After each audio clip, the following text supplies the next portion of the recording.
In the past couple days, I had a chance to play Cloudheim early, which is an ambitious new action-adventure game where you brawl your way through hordes of enemies, craft unique weapons and unlock powerful abilities with, well, endless build potential to unleash powerful combos on your foes.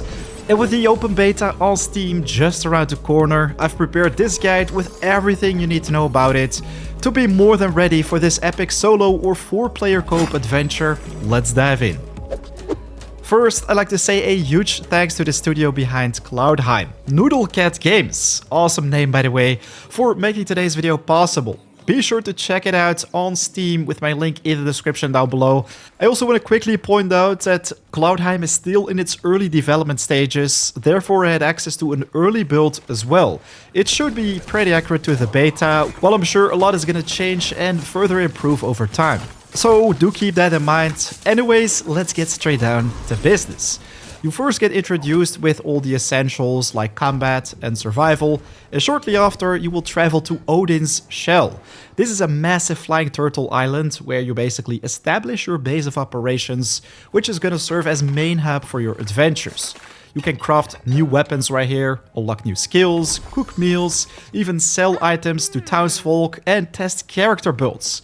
I'll share more about our base of operations in a bit, but let's first talk about the exploration and progression. From this place, you get to travel to worlds of different levels, which become more challenging over time. Your goal is to make your character more powerful, which can be done by unlocking new worlds with exploration badges or world stars. Essentially, when you've unlocked a new island or world, you basically start with a couple quests that will guide you to what's important on there. Well, you can basically do whatever you like. Go and fight some bad guys, level up, even get your hands on some rare equipment to power up your build, or search for all the treasures which are hidden in all the nooks and crannies of these zones. Completing some quests though is very much recommended, as this also allows you to unlock some new townsfolk for your hub or base of operations. One of the first ones I came across was the blacksmith. With her I unlocked the ability to forge new gear and spice up my build even quicker, all brought to the main hub to make life so much easier. You also have access to a lasso tool, which reminded me a little bit of Zelda, which allows you to pull stuff out of the ground or use force to basically kick through doors or manipulate gravity by throwing these balls to a certain location, which then reveals even more treasure. So be sure to keep your eyes open for it at all times, especially when you see these purple rings. That usually means treasure isn't far away. As a sucker for efficiency, what I really liked in Cloudheim is the unique treasure gateway, which basically stores all the items you come across during your adventures. Unlike storing those in a regular backpack, everything will be gathered inside this chest, and when you interact with it inside the hub, all the spoils of war will drop on the floor for you and your friends. So after you've gotten your hands on all that sweet loot, it's of course time to put it to use. Use those building materials you found during your adventures and constantly upgrade your base with it. The game already does a pretty good job at explaining all stations, but let me quickly go over them. The cleansing pool, probably one of the most important stations, as a lot of items you find when exploring will be corrupted. Place them inside the pool, they will slowly cleanse and can then be used for crafting, smelting, etc.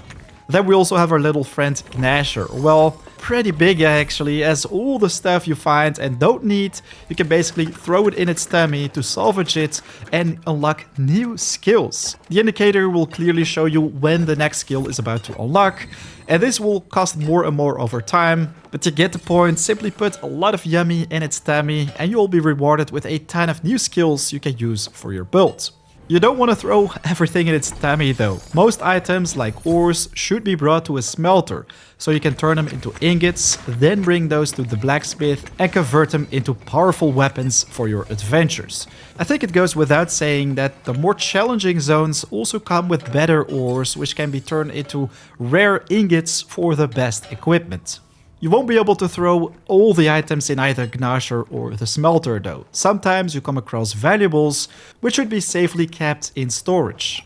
Then we also have the Sword Cupine, which you can interact with to customize your build. You can choose all the different weapons you've basically unlocked during your adventures right here, or take on a different skill set, all sorts of ones for strength, magic, speed, vigor, etc.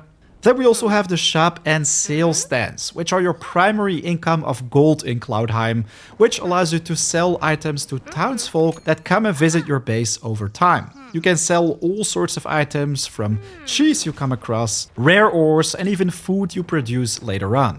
But essentially, if you want to get the most out of your base of operations, I think it's going to be interesting to check out the furniture hub and unlock even more of these stations. Where you have 2 cleansing pools instead of 1, you'll be able to cleanse ore faster. Same counts for the sales stands, or well, kind of, as on my current build you can only sell 3 items per stand.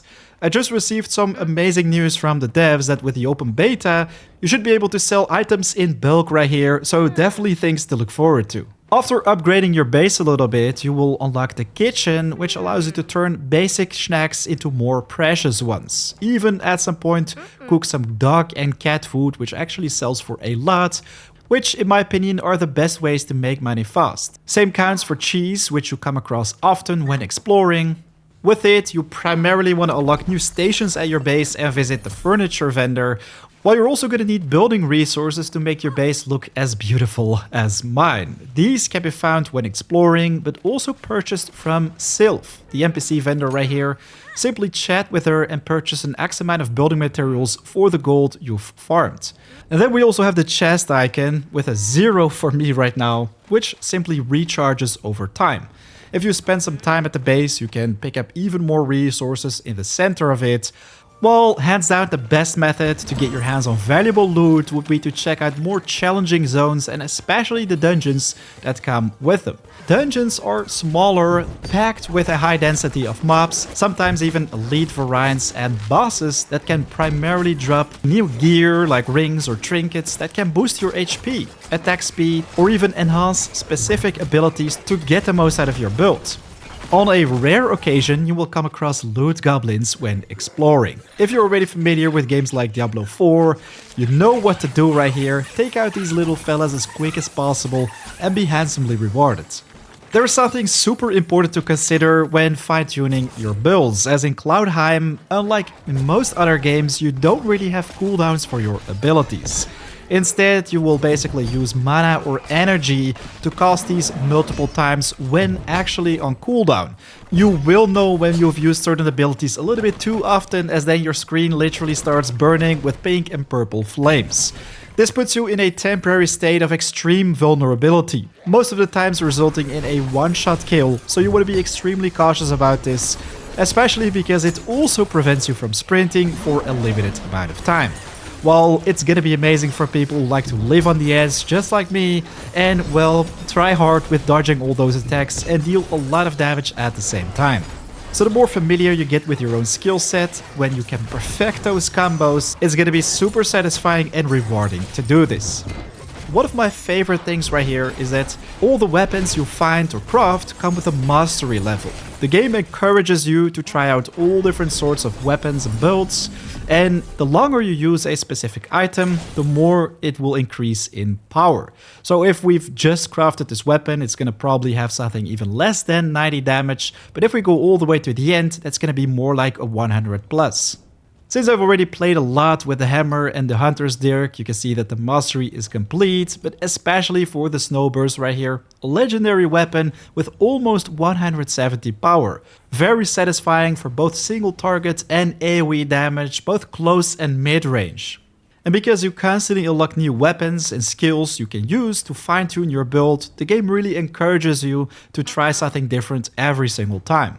The Vicious Strike rapidly became my hands-down favorite ability, which I use in every single build, as it deals a lot of damage and shatters armor, but increased damage on enemies with low HP that even restores your life while you're at it.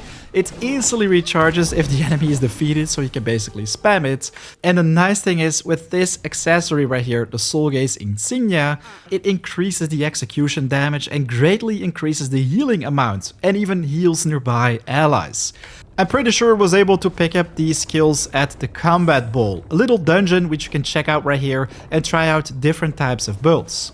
I also tried the Hunter's Cloak for a bit, which didn't feel very useful. Instead, I very much recommend you to try out the Sentinel's Ring to get some extra HP for tankiness, the Skyborn Ring to get 3 instead of 2 double jumps, and especially the Razor Clan Signet, 30% attack speed. Especially with heavy weapons, this is gonna make your build so much more powerful, while daggers in my opinion are also a must try. You will become super swift with a 30% bonus. And with the Vicious Strike talked about earlier, it's gonna be no problemo to swiftly tackle bigger threats.